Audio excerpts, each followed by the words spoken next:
It was a quiet Wednesday evening, one of those ordinary nights where nothing seemed out of place. The air was still, the soft hum of the TV in the background, and my partner sat on the couch, half watching the screen while scrolling through her phone. Without looking up, she said it, casually, as if it were the most inconsequential statement in the world. "You're replaceable." No venom. No raised voice.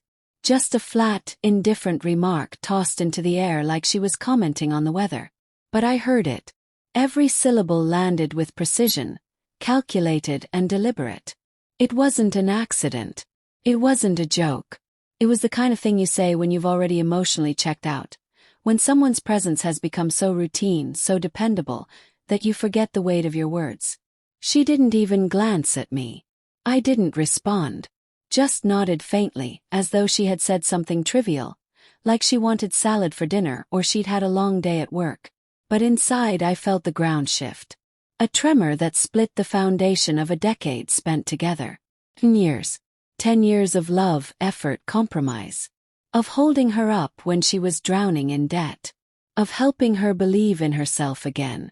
Of staying up with her during panic attacks. Of working long hours to make sure she never had to go without. I had been her anchor when she had none. I had invested everything, not just money but time, care, loyalty. And now I was obsolete. Dated. Expendable. She went to bed that night like nothing had happened. As she drifted off to sleep, I lay beside her. Eyes open, heart silent. I didn't cry. I didn't argue. I didn't confront. There was no point. She'd already drawn her line in the sand. That night I made a choice. Not to fight, not to plead. No grand monologue or emotionally charged argument. Just resolve. If I was replaceable, then I would show her what that truly meant. I would leave, not in anger, but with calm, quiet precision. Over the next few weeks, I became the ideal husband. Polite, caring, present. I brought her coffee in bed. Asked about her day. Cooked her favorite meals. Smiled when she made sarcastic jabs. It was a performance, but not out of spite. It was preparation. Behind the scenes, I unraveled our shared life thread by thread. She never noticed. She had grown so comfortable in the idea that I would always be there, that my loyalty was unconditional. She didn't realize the stage was being set for an exit. The house. Bought before the wedding. Paid off in full. Her name was never on the deed. The cars. Both registered in my name. Insurance under my policy. The joint account. My direct deposits filled it. I diverted them to a new account, leaving only enough for the facade. Credit cards. Tied to my credit. Cancelled with a few clicks. I met with a lawyer. Quietly. Thoroughly. Went through every detail to make sure there were no blind spots. No surprises, at least not for me. Then came the morning. A Saturday like any other. Sunlight filtered through the kitchen blinds. She wandered in, robe loosely tied, phone in hand. She barely looked at me as I poured her coffee. "Any plans today?" asked gently. A shrug. "Might catch up with the girls." Then, with that same dismissive smirk she wore so often lately, she added, "You'll be fine, won't you? You're lucky I've stayed this long." That was it. I slid the envelope across the granite countertop. She looked at it, confused. "What's this?" "Everything," I said simply. Inside were the separation papers, a detailed asset division agreement, proof the accounts were closed, the cards cancelled, and the vehicle she drove, repossessed since it was mine. Her eyes scanned the documents, and I watched the arrogance drain from her face. The color shifted. Her hands trembled. Reality was setting in fast. "You're serious," she stammered. I met her eyes. "You said I was replaceable. This is your chance to test that theory." She opened her mouth, then closed it. For the first time in a long time, she had no retort. Her voice eventually softened, almost pleading. "I didn't mean it like that."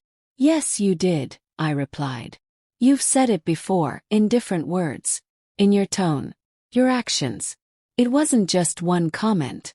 It was the culmination of years of dismissal. And I heard you. Loud and clear. She scrambled to salvage the moment. You're throwing away everything over one slip. No, I said, still calm. I'm walking away from a decade of being slowly diminished. I'm choosing myself, something you stopped doing long ago. The kitchen fell into silence, heavier than any argument we'd ever had. No yelling, no drama, just truth, brutal and unvarnished. Within the week she was gone. I gave her time to collect her things, though there wasn't much that belonged to her. The life she'd grown used to evaporated in days. The friends she'd been so eager to impress, gone the moment the dinners and drinks stopped flowing. At first, her messages were filled with bravado. You'll regret this. Then desperation. Can we talk? Then guilt-laced apologies, justifications, backhanded compliments, accusations, attempts to rewrite history. I didn't respond. Each message was another reminder of who she'd become, and why I made the right choice. Months passed. Then one day I saw her at a cafe. Alone. No sparkle, no confidence. Just a woman weathered by her own decisions. She waved me over, hesitantly. I joined her, curious more than anything. Her voice was soft.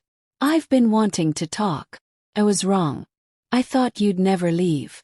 I thought you needed me more than I needed you. He nodded. That was your mistake. You assumed love meant permanence. That no matter how cold or careless you became, I'd stay. She swallowed hard. Can we fix this? I studied her for a moment, then shook my head. No. Some things break beyond repair. You made sure of that. Tears welled in her eyes, but I wasn't cruel. I wasn't angry. It was clear. As I stood to leave, I paused. You know, I said, you were right about one thing. Everyone's replaceable. She looked up at me, hopeful. I just finally realized, I added. That includes you. And with that I walked away. Not with bitterness, but with peace. She taught me that love without respect is hollow. That complacency is a slow poison. That silence in the face of devaluation is not strength, but surrender. So I stopped surrendering. And I never looked back.